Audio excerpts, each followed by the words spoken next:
The day James Stone rode back into Calico Creek, the sky was the color of an old bruise, and every person on the main street turned to watch him pass like they were watching a ghost walk through the living world. He had been gone 6 years. 6 years since the war between the states had swallowed him whole, and whatever had come back wearing his face and riding his father's horse was not entirely the same man who had left. The people of Calico Creek, a small town nestled in the rolling red dust plains of central Texas in the autumn of 1868, knew this instinctively the way livestock knew a storm before the clouds arrived.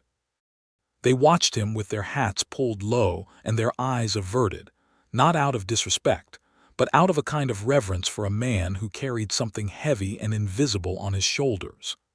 James Stone was 31 years old. He had dark hair that had grown past his collar and a beard that needed more than a casual trimming.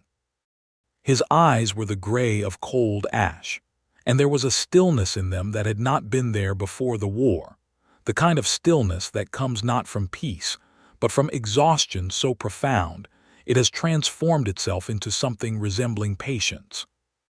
He wore a dark canvas coat over a faded blue shirt, and a Colt single-action Army revolver on his hip that he had never fired at anything other than rattlesnakes and tin cans since he came home, because he had fired it at enough things during the war to last him several lifetimes.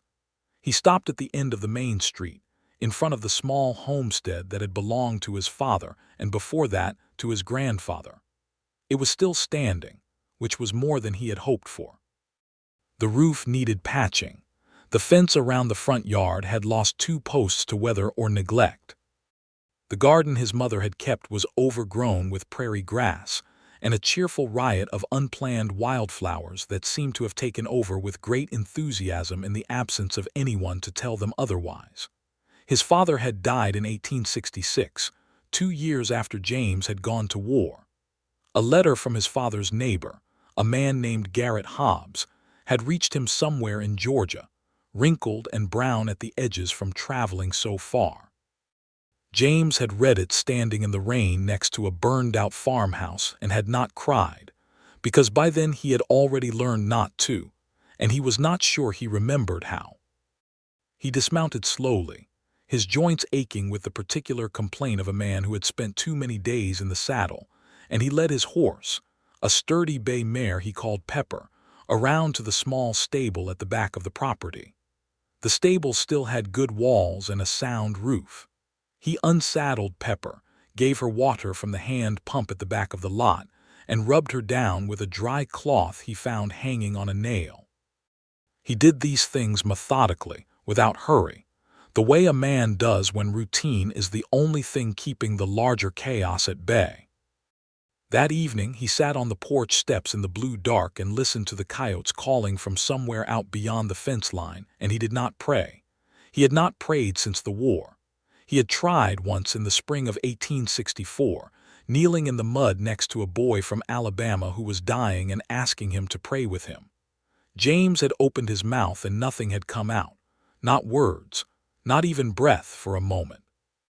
The boy had died before morning, and James had decided that either God was not listening or he had lost the language for it entirely. Either way, the kneeling and the folding of hands and the speaking upward into the silent sky felt like a door he had closed and could not find the handle from his side. He slept inside on the old rope bed that had been his father's, after checking that it was not harboring anything with legs, and he slept without dreaming, which was either a mercy or just the deep blankness of a man who had ridden 300 miles in 11 days and was simply too tired for his mind to do anything but lie still. He woke to the sound of a wagon on the road.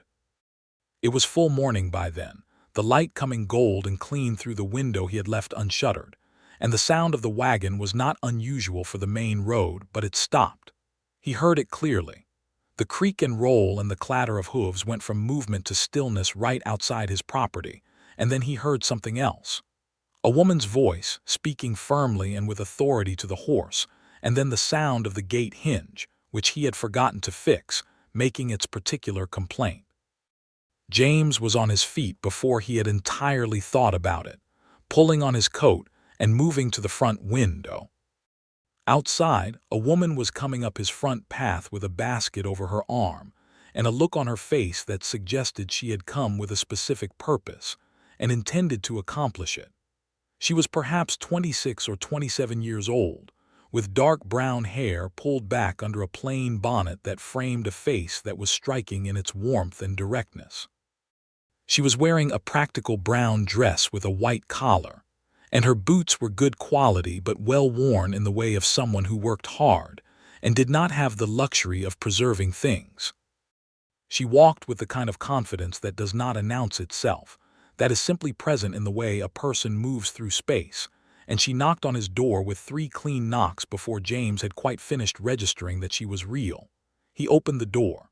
She looked at him with dark eyes that assessed and then softened in rapid succession, the way a person does when they have prepared for one version of a situation and arrived at another. "You must be James Stone," she said. "I am Rosa Crawford. My family settled the Hale property about 2 miles east of here last spring. Garrett Hobbs told us you would likely be coming back, so I brought you some things." She held out the basket. He took it without quite knowing he was going to and looked inside.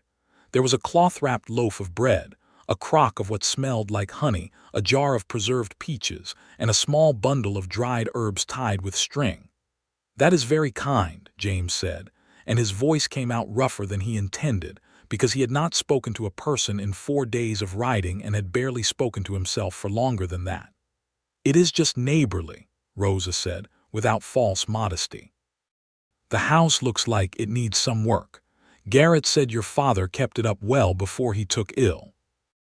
There is a man in town, a carpenter named Amos Teal, who does honest work for fair wages if you need help with the roof."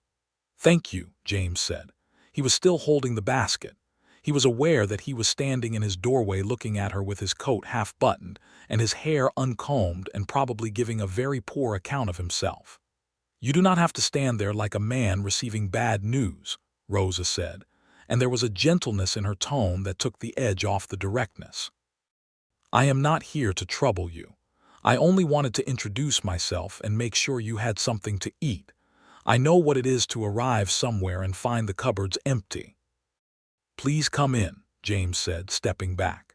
He said it because it was the right thing to say, and because something in her steadiness made him feel, unexpectedly, less like he was standing at the edge of something he might fall into.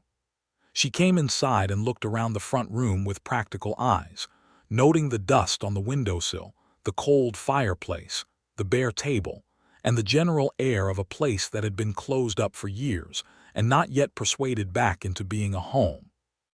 "I can light that if you have wood," she said, nodding at the fireplace. "There is wood on the back porch," James said.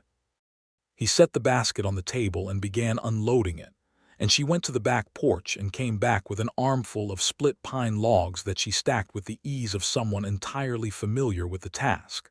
In 10 minutes she had a fire going, and the room smelled of wood smoke and began to warm, and she stood up and dusted her hands on her skirt and turned to look at him with an expression that was entirely matter-of-fact and entirely kind in the same breath.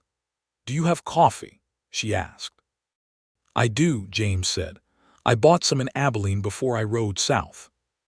"Then I will make us some, and you can tell me what needs doing on this property, and I can tell you what has been happening in Calico Creek since you were last here." He did not tell her that he did not want to know what had been happening in Calico Creek.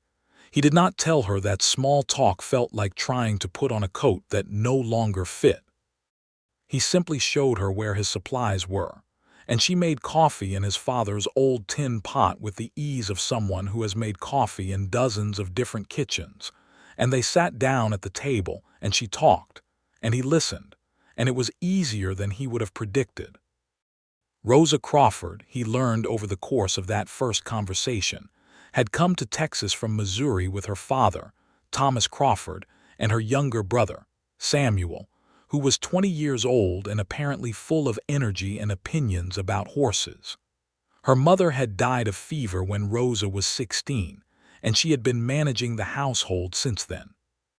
Her father had heard that land in central Texas was good and available, which was partly true and partly the kind of optimistic simplification that encouraged people to pack everything they owned into a wagon and travel 400 miles.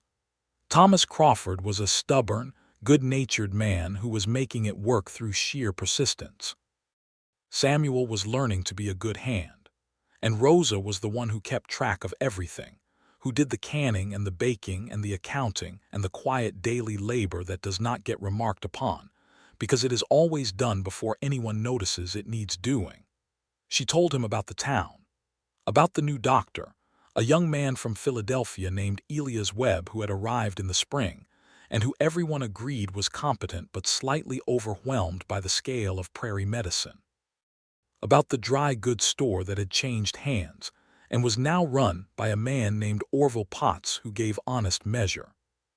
About the schoolhouse that was trying to find a permanent teacher, rotating through a series of volunteers in the meantime. She did not ask him about the war. James noticed this. He noticed it the way you notice a kindness that could have been withheld. He had expected the questions, because people always had the questions, the strange hunger to know about the war from the men who had been there, as if hearing it described would let them understand it, as if understanding it would make it smaller. Rosa did not ask. She spoke about the present, the immediate, the practical, and she did it with enough warmth that the practical things became interesting. When she stood to leave, an hour later, she picked up her basket and turned to him with a small, genuine smile. "You should come to Sunday service," she said. "Reverend Marsh is not thunderous, which is a relief. He speaks plainly and he does not go over an hour." "I do not go to church," James said, directly but without apology. "That is your choice," Rosa said, with equal directness and no judgment. "But the social gathering afterward is worth going to regardless. That is where you find out who you can trust to do honest business with and who to be careful of." He almost smiled at that. He could feel it happening at the corner of his mouth, and it surprised him enough that he let it go before it quite arrived. "I will think about it," he said. "Good day, Mr. Stone," she said, and she walked back down the path with the same purposeful ease with which she had arrived, and he stood in his doorway and watched her go, and the house behind him was warm and smelled of coffee and wood smoke, and it felt, very slightly and very tentatively, less like a tomb. He did not go to Sunday service that week. He spent the week repairing fences, replacing the rotted roof boards, and going through his father's things with the methodical care of a man who is not ready to feel anything, but is doing the necessary work anyway. He found his father's Bible in the bottom of the chest at the foot of the bed, worn smooth at the spine, the pages wavy with old humidity. He set it on the mantel without opening it. He was not ready for that either. He went to town on Wednesday for supplies and ran into Rosa Crawford at Orville Potts's dry goods store, where she was comparing the prices of two kinds of salt with the focused attention of someone managing a household budget to the penny. She looked up when he came in and gave him a nod and a genuine smile that had the quality of being pleased to see him without making a performance of it. "How is the roof coming?" she asked, returning her attention to the salt. "Nearly done," he said. "I found the problem. 3 boards had gone soft over the winter." "Amos Teal would have done it for $2, she said. "I prefer to do it myself," James said. "I know that feeling," Rosa said. She chose the larger of the 2 salt bags and set it on the counter, then turned to look at him with a slight tilt of her head. "My father needs 2 good hands to help with the late harvest this week. Samuel put his back out last Thursday. Nothing serious, but he cannot haul anything heavier than a water bucket for 10 days. We are paying $2 a day and feeding anyone who works." James looked at her for a moment. He was not short of money. He had mustered out with his pay and had been careful with it, and his father had left him a modest amount of savings in a tin in the kitchen. He did not need $2 a day. "I will come Friday," he said, because the alternative was sitting alone in his father's house listening to the silence, and he was beginning to understand that he could not do that indefinitely. Rosa's expression did not change dramatically. She did not make a fuss. She just nodded, as if this were the reasonable outcome of a reasonable proposal, which was exactly what it was, and turned back to complete her transaction with Orville Potts. Friday morning, he rode the 2 miles east and found the Crawford homestead to be a well-kept, hard-working property, smaller than his father's land but productive. Thomas Crawford was a big, red-faced man with a gray beard and the handshake of someone who had spent 40 years working outdoors. He was direct and easy to understand, the kind of man who told you what he needed done and then trusted you to do it and did not hover.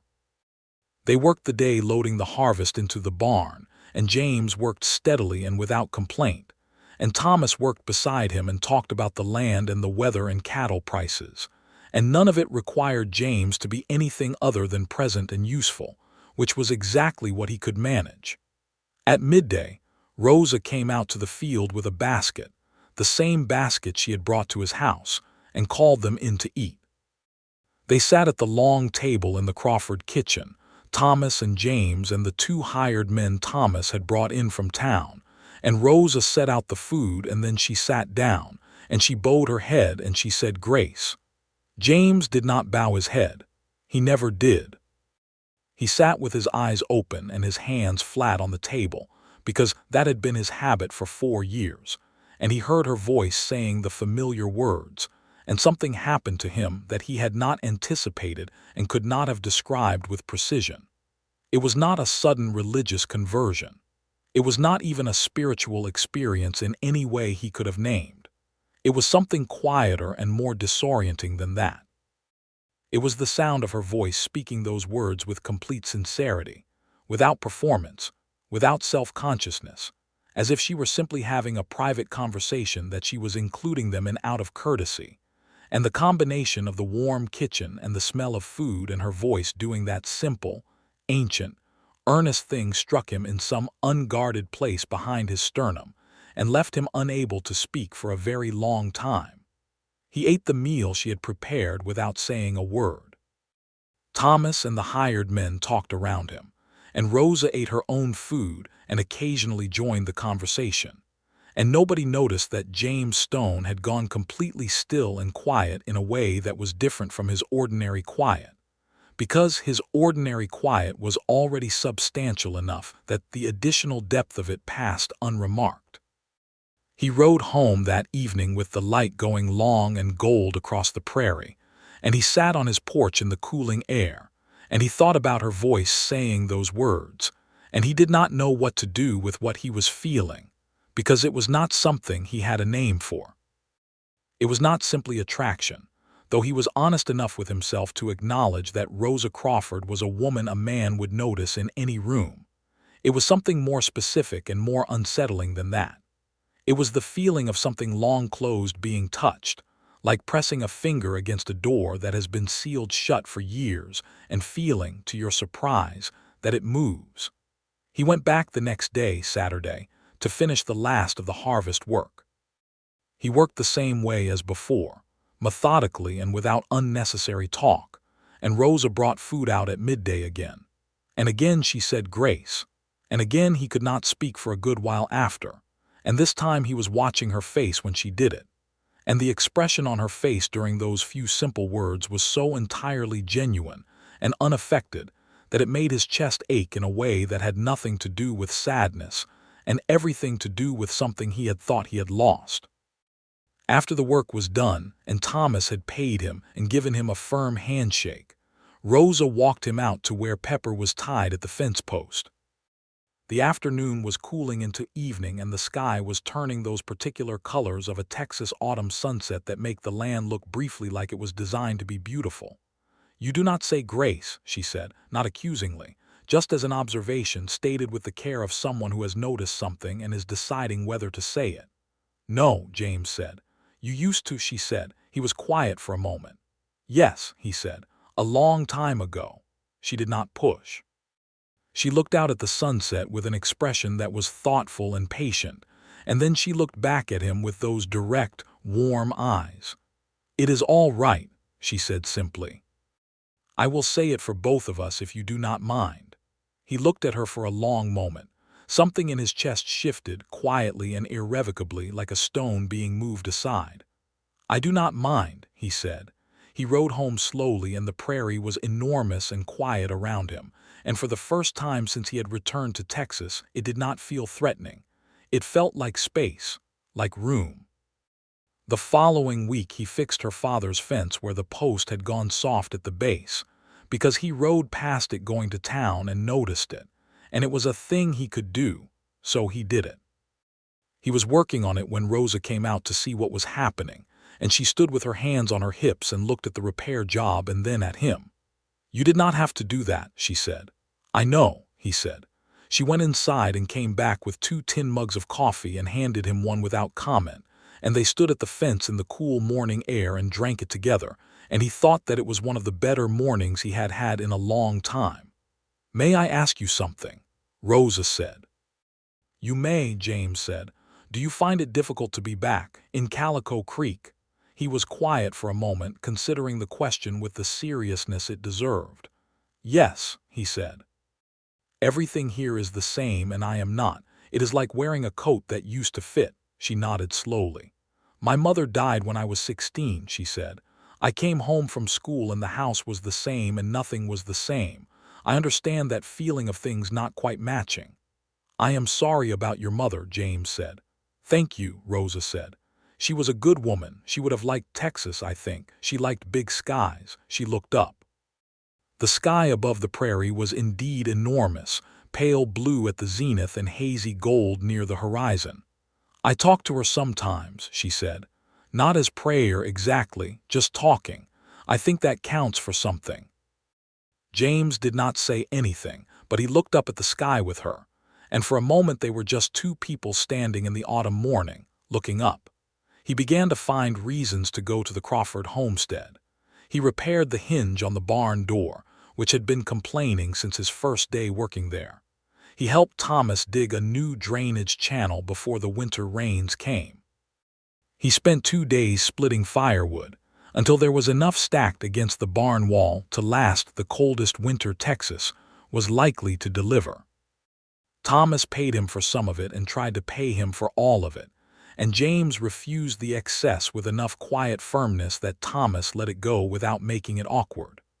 The real reason he kept coming was Rosa, and he knew it, and he thought she probably knew it too, because she was a perceptive woman and not inclined toward self-deception. He also thought it was too soon, and that he was not yet in any condition to say anything out loud, and so he continued to find things to fix and things to help with, and she continued to make coffee and to say grace at meals, and he continued to sit quietly through the grace, and to emerge from it with that particular ache behind his sternum that was becoming something he looked forward to in a way he could not entirely explain.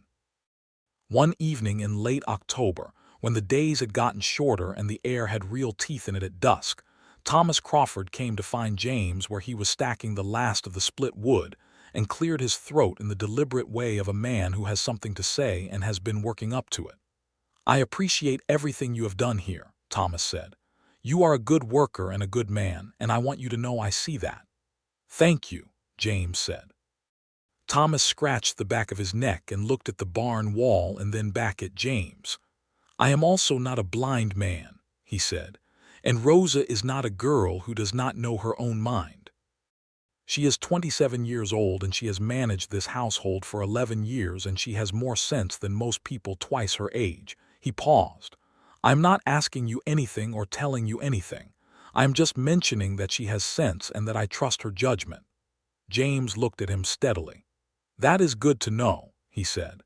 Thomas nodded once, as if this had concluded whatever he felt needed saying, and went back inside. James stood in the cooling dark for a moment longer, looking at the pile of split wood, thinking about sense and judgment, and the sound of a woman's voice saying words he had not spoken in 4 years. He asked Rosa the following Sunday if she would walk with him after the church service social, which he had finally attended, primarily because she had mentioned it again, and he had run out of convincing reasons not to.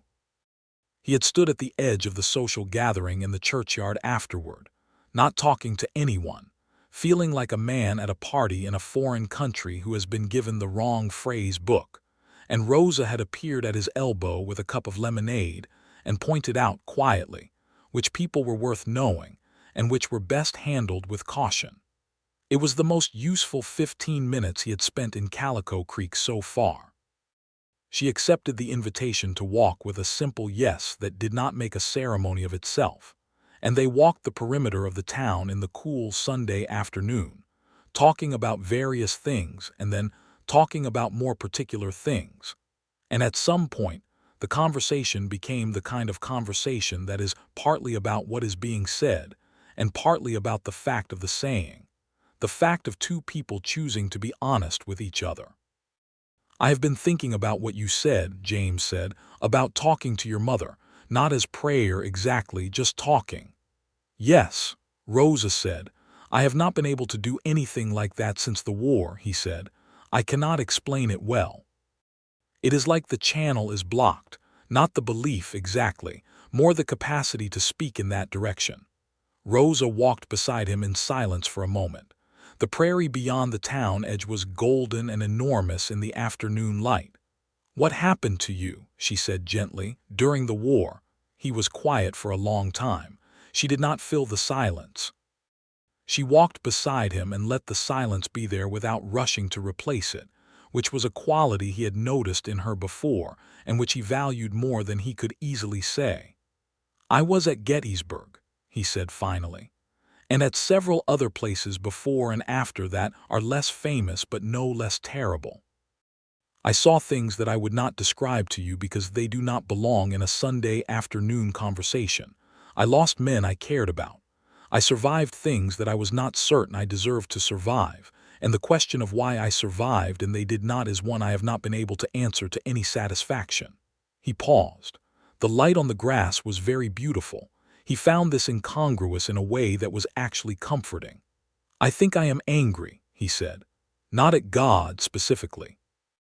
At the whole arrangement. At the fact that those things were allowed to happen. And when you are angry at the whole arrangement, praying feels like writing a letter to someone you have decided not to speak to." "That makes sense to me," Rosa said. He looked at her. "You do not think that is wrong?" "I think it is honest," she said. "I think God would rather have your honest anger than your dishonest performance of peace." She paused. "That is my opinion. I am not a theologian." James looked at her for a long moment. The afternoon light caught the brown of her hair where it came loose at her temple, and her eyes were steady and dark and warm. "Rosa," he said. "James," she said, with a slight upturn at the corner of her mouth that was not quite a smile but contained the ingredients of one. "I would like to call on you formally," he said, "with your father's knowledge and your own consent. I want to be clear about that.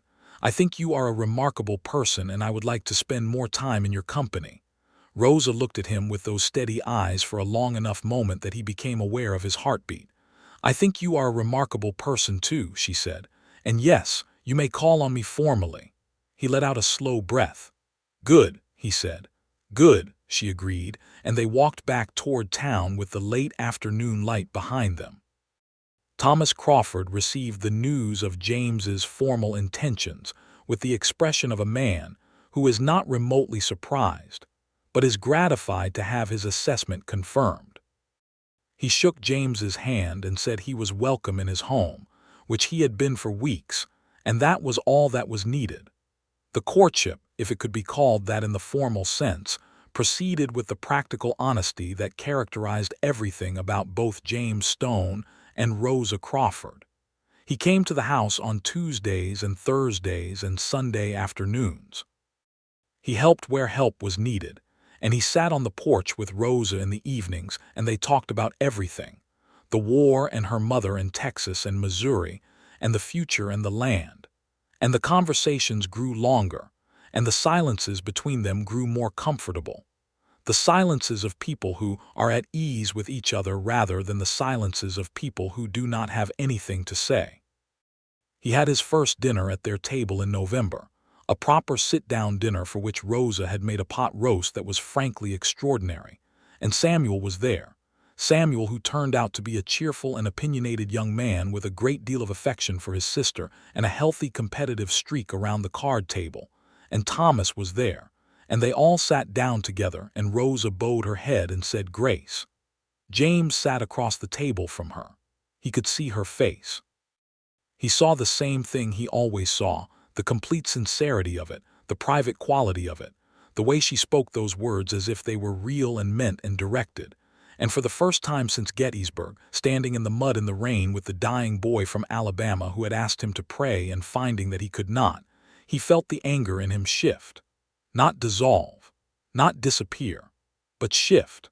Like a rock that has been blocking a stream finally being moved and the water finding its way around it.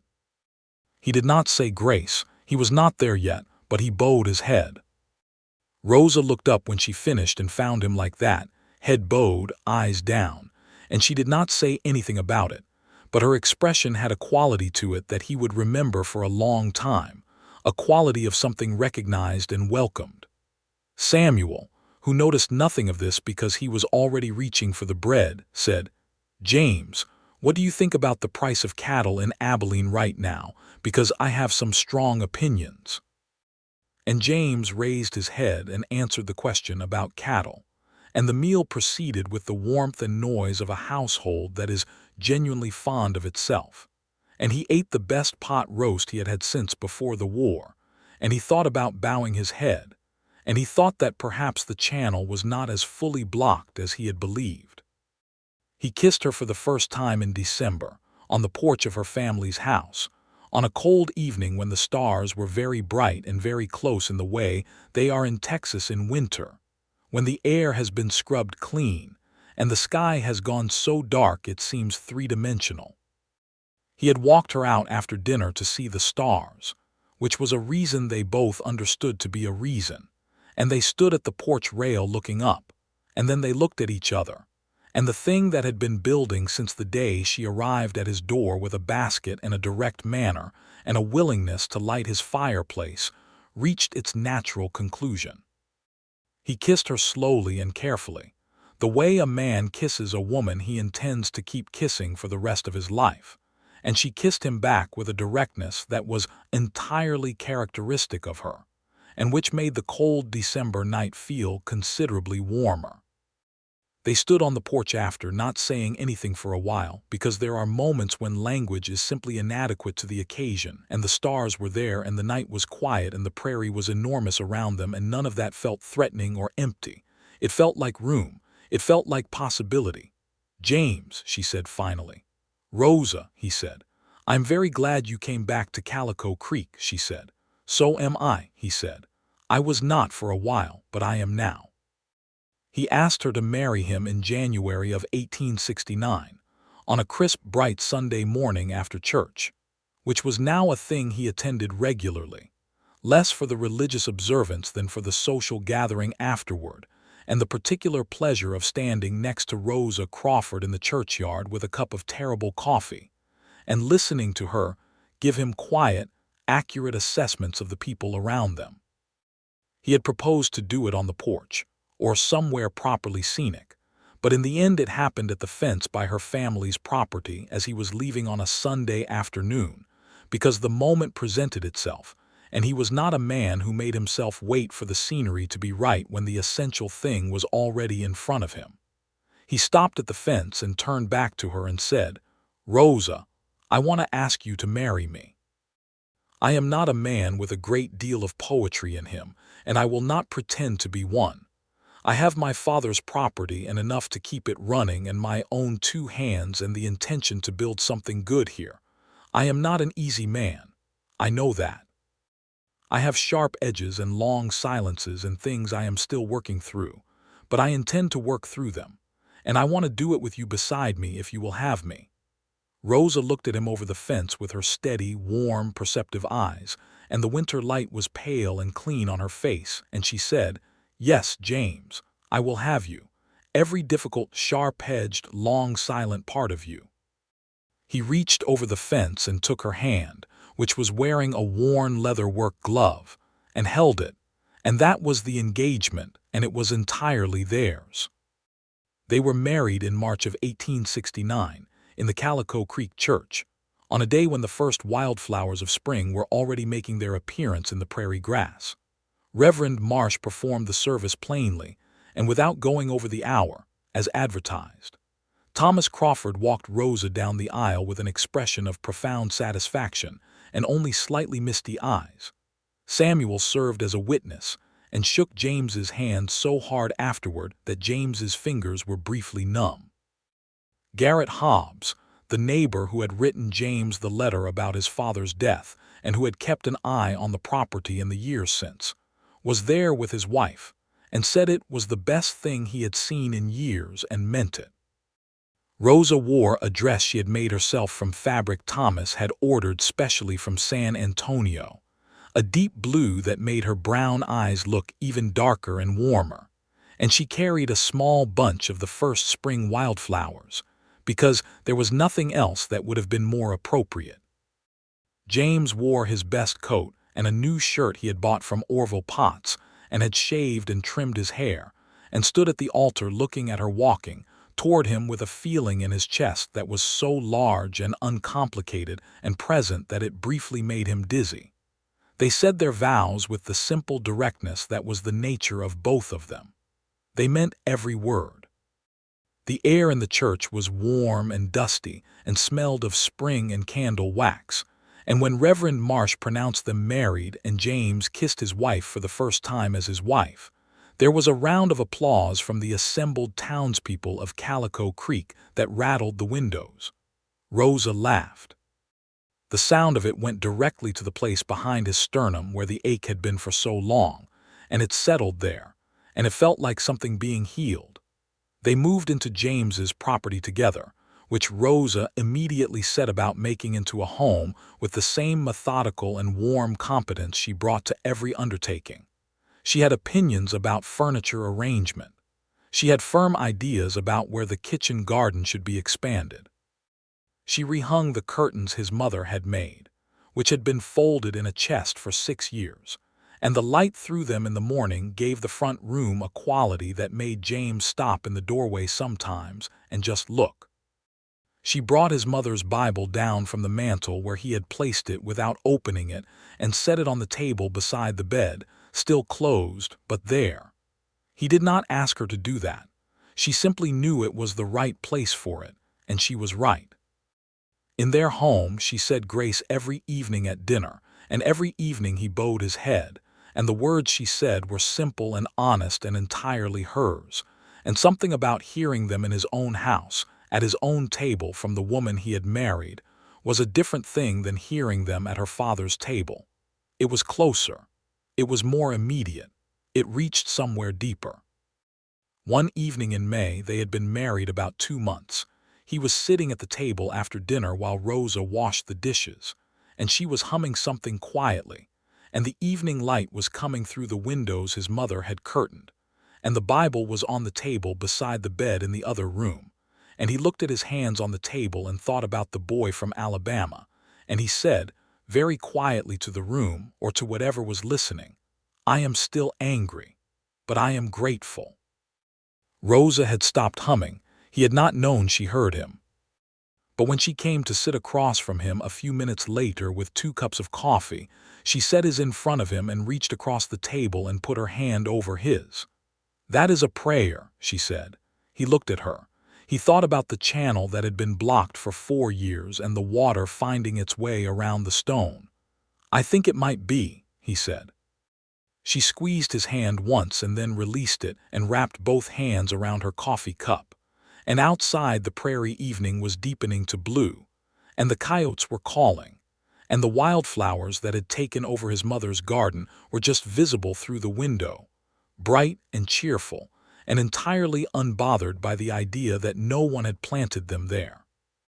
Summer came to Calico Creek with heat and long days, and the particular golden quality of light on Texas grassland that James had not seen for 6 years, and had not realized he had missed until he was standing in the middle of it. He worked his land seriously and with purpose, building the kind of productive future he had talked about when he proposed, and Rosa worked beside him with the same clarity of purpose.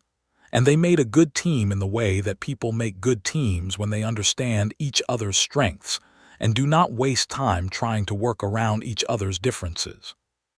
Samuel came over often because he lived 2 miles away and had the energy of a young man who is always slightly in excess of the work immediately available to him.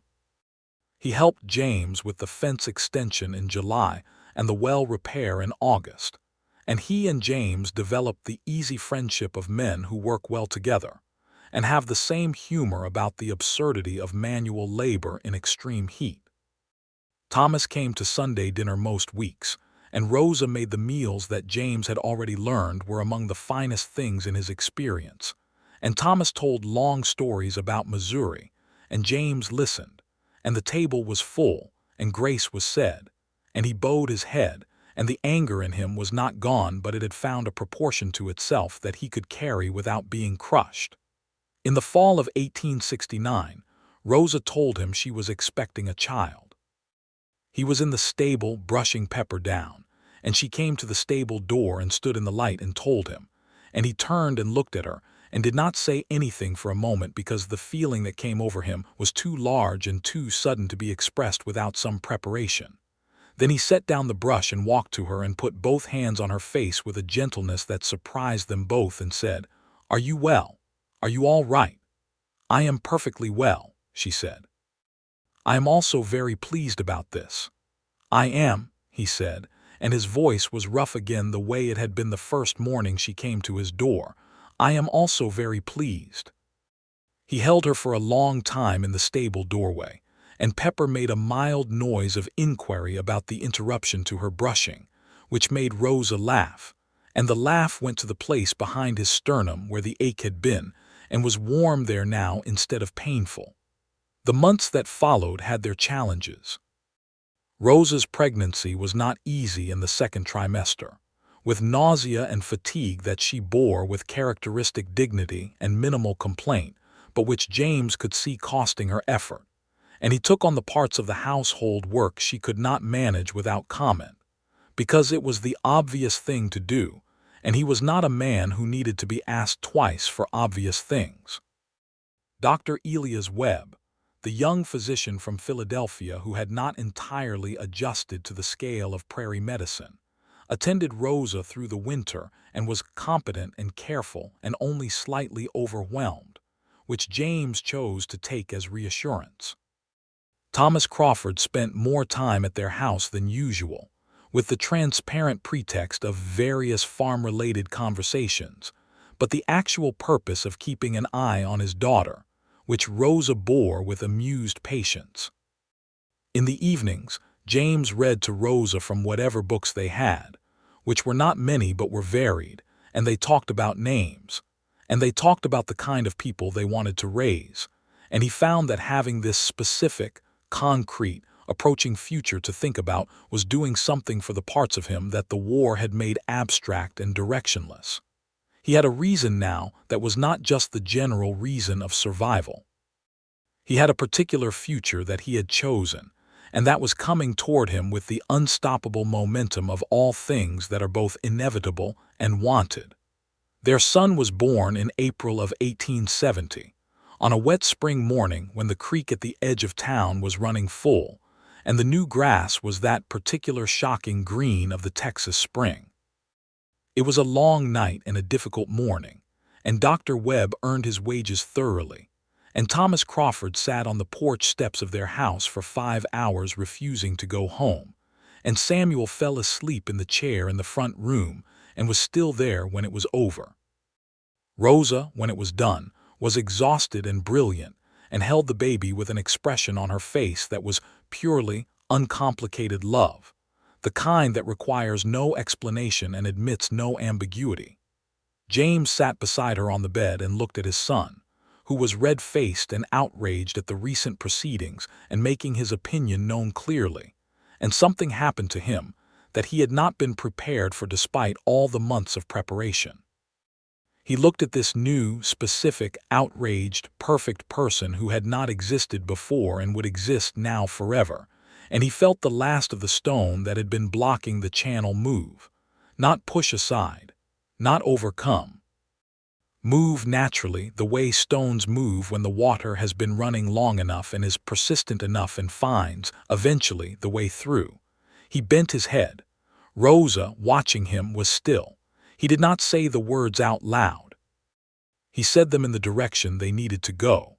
And they were not elegant words, and they were still partly angry, and they were entirely honest. And they were his first prayer since the war. And he said them in the room where his wife was holding his son on a wet April morning in Texas in 1870.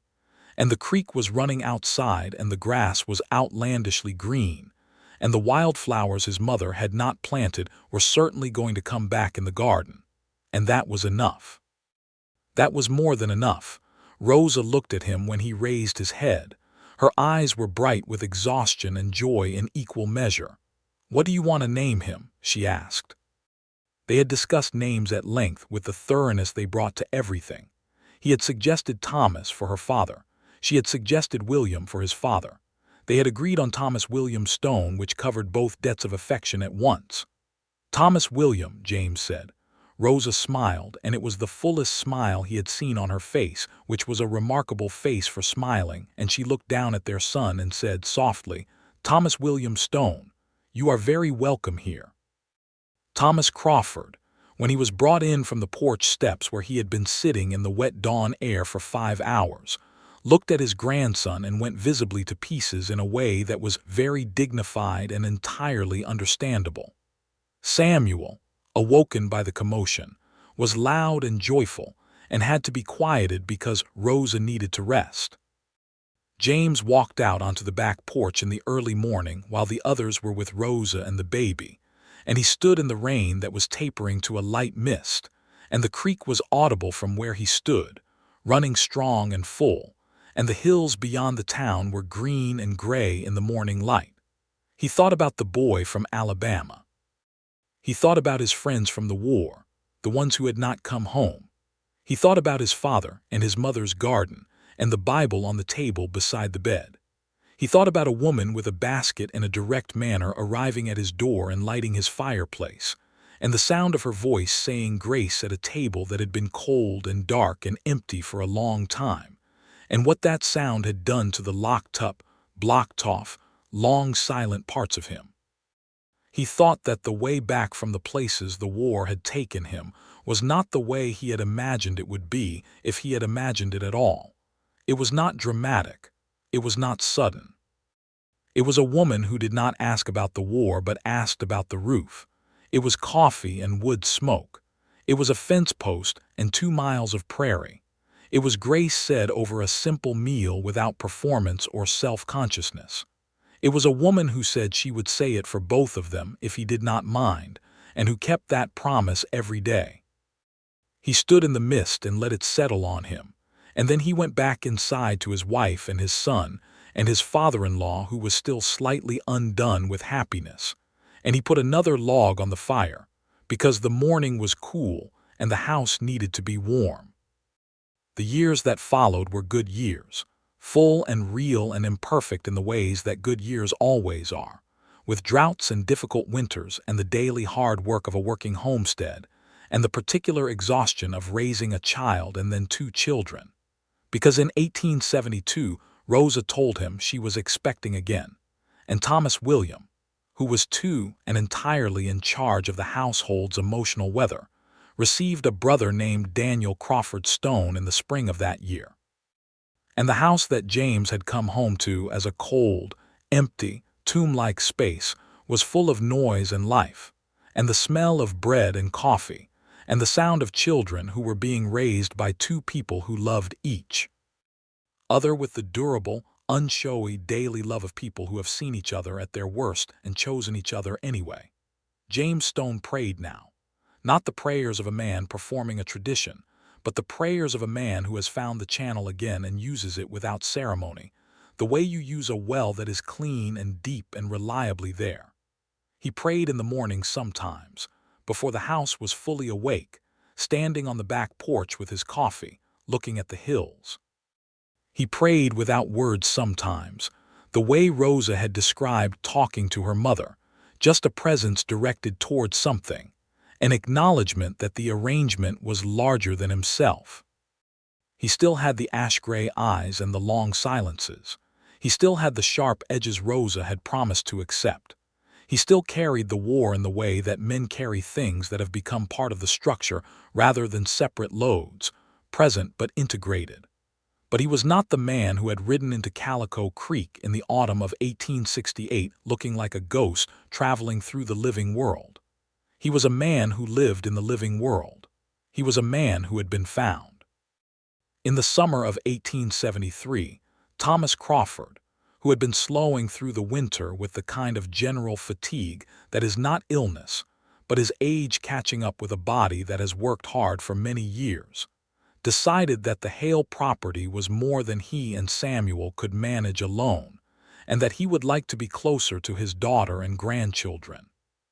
He and Samuel moved into a smaller house in Calico Creek proper, and the Hale property was sold to a young family from Kansas who were full of optimism and energy, which Thomas declared was exactly what the land needed. Thomas took up the habit of coming to dinner on Sundays, which he had already been doing, and adding Tuesday evenings, which he had not, and he taught Thomas William and young Daniel card games of varying legitimacy, and told them about Missouri in the old days, and showed them how to whittle horses from pine wood, a skill he had acquired as a boy and never lost. Samuel, freed from the heavy labor of the property, turned his energy toward the cattle trade and proved to have a genuine talent for it, which surprised no one who knew him except Samuel himself. He became a respected cattle hand and eventually a foreman for one of the larger ranches operating east of Calico Creek, and he came to Sunday dinners with stories that made Thomas William and Daniel wide-eyed, and made Rosa shake her head in fond exasperation, and made James smile in the quiet way that was his particular smile, the one that Rosa had once told him she could see forming from 3 counties away, and which she claimed was her favorite thing. Dr. Elias Webb, who had arrived in Calico Creek slightly overwhelmed by prairie medicine, had by 1873 become entirely settled into it, and was the kind of town doctor who is genuinely beloved, which in a frontier community means he was reliable and competent, and did not panic and charged what people could pay. He and James had developed an odd friendship based on a shared appreciation for practical thinking and a mutual respect for directness. Webb played chess. James had learned chess from an officer during the war and played competently. They played on Friday evenings sometimes, at the doctor's small office, which was the social arrangement of 2 men who are friends without quite having the vocabulary to call themselves that. The town of Calico Creek grew through the early 1870s, as towns did in central Texas in those years, with new families and new businesses and the arriving telegraph line that connected it more fully to the wider world. The arrival of the telegraph brought news more quickly than letters, which was sometimes a comfort and sometimes the opposite. The news in 1870 and 1871 still included accounts of violence and dispossession of the Comanche and other native peoples of the region, the systematic destruction of the buffalo herds that supported their way of life, the brutal suppression of any resistance to the westward expansion of settlement. James read these accounts with the particular grim attention of a man who knows what organized violence does to people and communities, and does not look away from it because it is uncomfortable, even when the accounts were presented in the papers as progress and civilization. He talked about it with Rosa, who held the same steady, direct view of injustice that she held of everything, which was that naming it clearly was the beginning of being honest about it, and that being honest about it was better than the alternative. They talked about what they taught their boys, about the land they lived on and who had lived on it before and what had happened to those people, and they tried to do what most people in their position could do, which was to be honest about it and to refuse the comfortable version of the story. It was a harder world than they wished it to be, and they did not pretend otherwise to each other or to their children, which was one of the things that made their marriage a genuine partnership rather than a performance. In the fall of 1874, Rosa came to find him in the field where he was doing the late harvest work, walking out across the gold-dry grass with that familiar purposeful stride, and she sat down beside him on the low wall of the drainage channel and told him that she thought there might be a third child coming. James set down his work and looked at her. "Are you well?" he said, the same first question he had asked both times before. "I am very well," she said, the same answer. He reached over and put his arm around her and she leaned into him, and the afternoon was warm, and the harvest was nearly done, and the sky was that particular endless Texas blue, and he thought about all the ways this life had assembled itself around him out of things he could not have predicted. The woman who arrived at a cold house with a basket and a fire and a willingness to light it. The children who were up at the house, right now under their grandfather's cheerful supervision. The land that was his and that he had spent 6 years making productive. The town that had watched him ride in like a ghost and had, over time, let him be a person again. "What do you think?" Rosa asked. "Boy or girl?" "I think a boy," James said, "because Thomas, William, and Daniel would be outrageous about a sister, and I think we need to give them time to develop the character for it." Rosa laughed. The laugh went to the place it always went, the place behind his sternum that was warm now, that had been warm for years, that he did not expect to stop being warm. "You may be right about that," she said. He was not right about that, as it turned out. Their third child, born in the spring of 1875, was a girl who arrived with the determined energy of someone who had already decided to be herself and was simply making the logistics work. They named her Alice, for James's mother, whose wildflowers were still cheerfully colonizing the garden and showed no signs of leaving. Thomas William, who was 5, was indeed outrageous about his sister. He was also, once the outrage subsided, fiercely and completely devoted to her in the way of older brothers who would rather die than admit it. Daniel, who was 3, mostly wanted to know if she was going to eat his share of the preserved peaches, which was a reasonable concern, and one that Rosa addressed with the patient clarity she brought to all questions.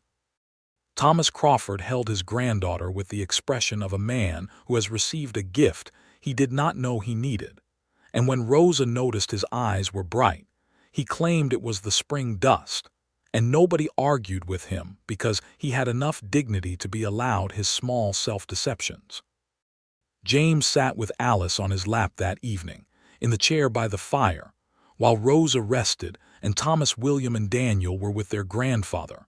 And the house was quiet in the particular way that houses are quiet when they are full of sleeping people, which is different from the quiet of emptiness and better than it in every possible way.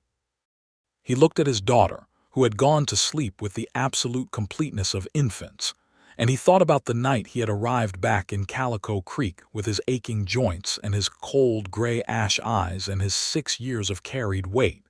And he thought about the man he had been then and the man he was now. And the distance between them was not the distance of forgetting, or of the past being erased, or of healing being complete. It was the distance of a man who has found his way from one side of something to the other, and is standing on the other side still carrying the scars, and still knowing the weight, and still occasionally waking in the night with the old darkness, and still having to work, every day, to be the person he wants to be and to stay in the present, and to let the love he has been given be more powerful than the grief he carries. He looked at Alice and thought about the boy from Alabama, whose name he had never learned and whose face he still sometimes saw in the particular hollow darkness of 3 in the morning, and he directed something, in the channel that was open now and had been open for years, toward wherever the boy from Alabama had gone, and he said, very quietly in the sleeping house, "I made it, and I am grateful." He had not prayed since the war. And then a woman had come to his table with a basket and lit his fire and sat down and bowed her head and said words that were simple and sincere and entirely hers, and something in him had recognized, across the wall of years and damage and locked-up silence. The thing he had lost, and had begun, slowly and not at all straightforwardly, to find its way back toward it.